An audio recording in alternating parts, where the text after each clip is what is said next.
नमस्कार दोस्तों, स्वागत है आपका आपके अपने यूट्यूब चैनल अमन प्रयास जी की जिसमें। तो जैसा कि फ्रेंड्स आप लोग को मालूम होगा या जिन लोग का एग्ज़ाम है उनको तो पता ही है कि आपका कल से यानी कि 25 नवंबर से जो है आपका एलपी का एग्ज़ाम शुरू हो रहा है। ठीक है, तो एलपी का एग्ज़ाम शुरू हो रहा है तो आप लोग को भी मालूम है कि इसमें आपका एक कटअप वगैरह को पार करना पड़ता है। लेकिन कटअप वगैरह को पार करने से पहले आप लोग को ये पता होना चाहिए कि आपका सेफ स्कोर जो है वो आपका CBT-1 के लिए क्या रहना चाहिए। ठीक है, जब तक आप लोग के पास एक नंबर नहीं रहेगा कि हमको इतना नंबर क्रॉस करना है तो आपके मन में ये रहेगा कि हम सभी क्वेश्चन को कर देते हैं या कम क्वेश्चन करते हैं। ठीक है, आप लोग के मन में थोड़ा सा कचोटता है कि आखिरकार कितना क्वेश्चन को सही करें तो हमारा सिलेक्शन जो है CBT-2 के लिए होगा। ठीक है, तो आज की इस वीडियो में हम वही बात करेंगे कि आपका एलपी एग्जाम के लिए सेफ स्कोर क्या रहने वाला है, कितना नंबर लाएंगे तो आपका जो रिजल्ट है वो आपका पक्का हो जाएगा। तो चलिए वीडियो को स्टार्ट करते हैं बिना किसी देरी की। इससे पहले अगर आप चैनल पर नए हैं चैनल को सब्सक्राइब कर दीजिएगा। सो फ्रेंड, सबसे पहले हम लोग देख लेते हैं कि आपका जो एलपी का जो एग्ज़ाम हो रहा है उसमें आखिरकार आपका टोटल वैकेंसी कितना है,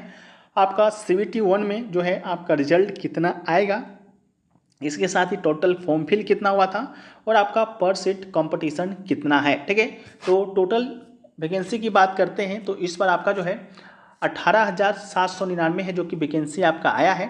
और आपको भी मालूम है और जिन लोगों को नहीं मालूम है उनको मालूम चल जाएगा कि आपका CBT-1 जो क्वालिफाई करते हैं वो आपका वैकेंसी का कितना गुना, 15 गुना लोग क्वालिफाई करते हैं। अगर 15 गुना लोग क्वालिफाई करेंगे तो वैकेंसी का 15 गुना होता है 2,81,985। तकरीबन 3 लाख लोग हैं जो कि CBT-2 के लिए आपका क्वालिफाई होंगे। ठीक है, तो इस परिदृश्य में बात करते हैं तो आपका टोटल फॉर्म फिल कितना हुआ। टोटल फॉर्म फिल की बात करते हैं तो टोटल आपका जो फॉर्म फिल हुआ था वो आपका तकरीबन 18 लाख तक हुआ था। ठीक है, 18 लाख तक आपका फॉर्म फिल हुआ है। और पर सीट कंपटीशन की बात करते हैं तो पर सीट जो कंपटीशन है वो दोस्तों आपका है 18 लाख को जब हम लोग CBT-1 के रिजल्ट से जो कि डिवाइड करेंगे तो आपका जो है टोटल पर सीट कंपटीशन निकल कर आएगा। और वो आपका निकल कर आया है मात्र 6, यानी कि एक सीट पर आपका 6 लोग ही क्वालिफाई कर रहा है। वीडियो में आगे बढ़ते हैं फ्रेंड्स, लेकिन उससे पहले आपको बता दें कि किसी भी एग्जाम को निकालने के लिए सबसे बड़ा चीज़ होता है अंत समय में रिवीजन करना। ठीक है, और टेक्स्ट बुक सुपर कोचिंग के द्वारा कामयाबी जंक्शन सेल के नाम से आपका RRB रिवीजन जो कोर्स है वो आपका लॉन्च किया गया था जो कि आपका सेल का आखिरी दिन है। ठीक है, RRB रिवीजन कोर्स की बात करते हैं तो इसमें आपके सारे रेलवे के एग्जाम आपके कवर होंगे, चाहे आप RPF कांस्टेबल या SI का एग्जाम दे रहे हो या ALP का दे रहे हो या टेक्नीशियन का या NTPC का या आने वाले ग्रुप D की एग्जाम की तैयारी अगर आप कर रहे हो। क्योंकि आपको भी मालूम होगा कि 2024 का जो एग्ज़ाम है फ्रेंड्स वो आपका चल रहा है, सभी का आपका डेट्स वगैरह जो है वो आपका आ गया है। और 2025 का जो है आपका नोटिफिकेशन है या कहें तो कैलेंडर है वो भी दोस्तों आपका रेलवे के द्वारा जारी कर दिया गया है। ठीक है, तो ये जो आपका सेल है जो कि आज आखिरी दिन ही है और RRB रिवीजन कोर्स के नाम से वो आपके लिए फायदेमंद हो सकता है।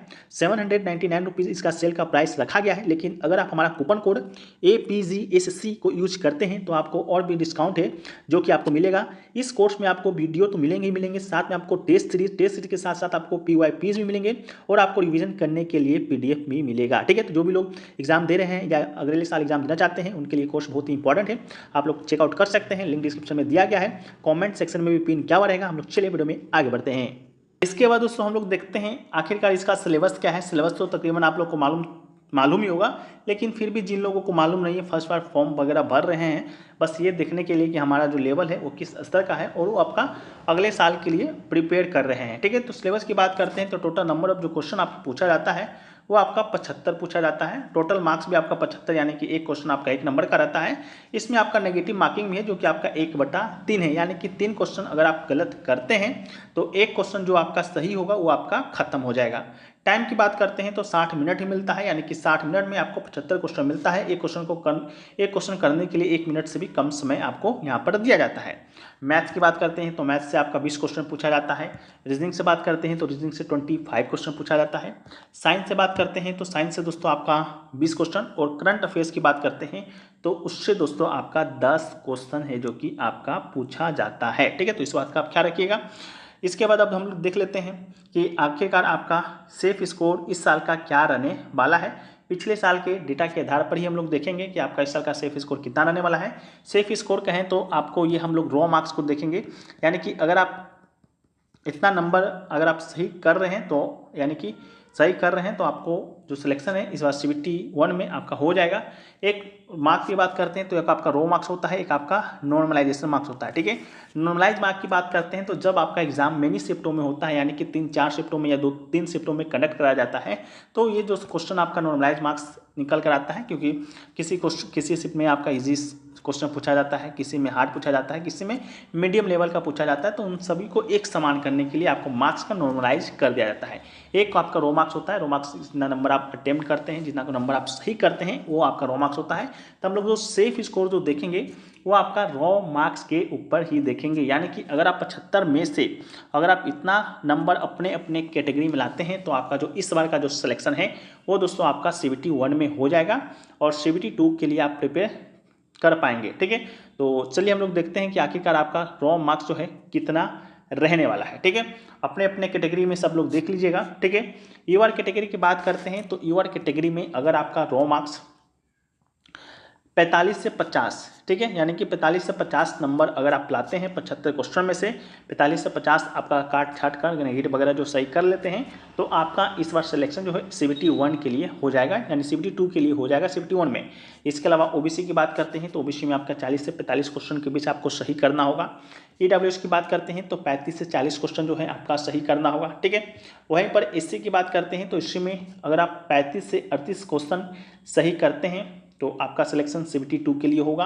और वहीं पर आपका ST की बात करते हैं तो 34 से 36 क्वेश्चन अगर आप सही करते हैं तो आपका जो सिलेक्शन है इस बार हो जाएगा, ठीक है। तो अपने अपने कैटेगरी में देख लीजिएगा, इतना मिनिमम आपको रो मार्क्स लाना होगा तभी आपका सिलेक्शन जो कि होगा। ये थोड़ा सा आपका हाई बताया गया है, इससे भी थोड़ा ज़्यादा नहीं थोड़ा कम ही आपका जो है रो मार्क्स रहने वाला है। बाकी अगर आपका शिफ्ट अगर हार्डेस्ट शिफ्ट होता है तो आपको अधिक से अधिक नॉर्मलाइज मार्क्स भी देखने को मिलेगा, और आपका शिफ्ट अगर इजी भी रहता है तो आपका मार्क्स जो है वो घट भी सकता है, इस बात का भी ख्याल रखिएगा। तो नॉर्मलाइजेशन की प्रक्रिया में सिर्फ मार्क्स बढ़ता नहीं, मार्क्स आपका घटता भी है, ठीक है। तो इस बात का ख्याल रखना है।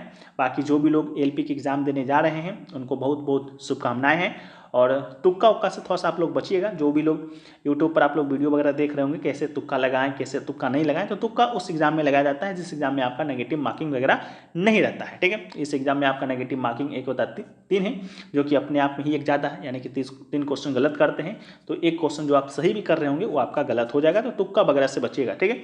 जो भी लोग वीडियो वगैरह बनाते हैं कि तुक्का कैसे लगाएं तुक्का नहीं लगाएं, वही खुद अगले वीडियो में कहते हैं कि तुक्का उक्का से बचिएगा, तो उन सब वीडियो को इग्नोर करना है। बाकी आप जो एग्ज़ाम वगैरह देने जा रहे हैं शांति मन से एग्ज़ाम देना है।